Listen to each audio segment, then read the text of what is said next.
बिस्मिल्लाहिर्रहमानिर्रहीम। रात से जो तहरीक लब्बैक पाकिस्तान के इंतज़ामिया और पुलिस के साथ मुज़ाकरात चल रहे थे, वो मुज़ाकरात नाकाम हो चुके हैं। तहरीक लब्बैक पाकिस्तान ने अपने कारकुनान को धरना देने के लिए जमा होने का कह दिया है। मुज़ाकरात कैसे नाकाम हुए, तहरीक लब्बैक पाकिस्तान की क्या शराइत थीं जो DPO मंडी बहाउद्दीन ने नहीं मानी, जिसके बाद तहरीक लब्बैक पाकिस्तान ने अपने कारकुनान को जमा होने का हुक्म दिया है। पूरी तफसील आज की इस वीडियो में आप लोगों को बताता हूँ। आप लोगों को बताता चलूँ कि सारी रात तहरीक लब्बैक पाकिस्तान की डिवीज़न गुजरांवाला और ज़िला मंडी बहाउद्दीन की क़यादत के साथ इंतज़ामिया के मुज़ाकरात हुए।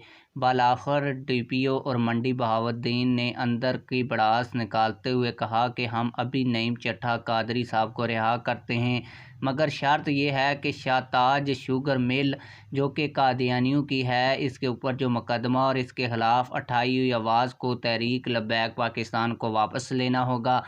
जिस पर तहरीक लब्बैक पाकिस्तान की डिवीज़नर और ज़िली क़यादत ने दो टोक DPO साहब को कहा कि हम मर तो सकते हैं मगर ख़त्म नबूवत से गद्दारी नहीं कर सकते।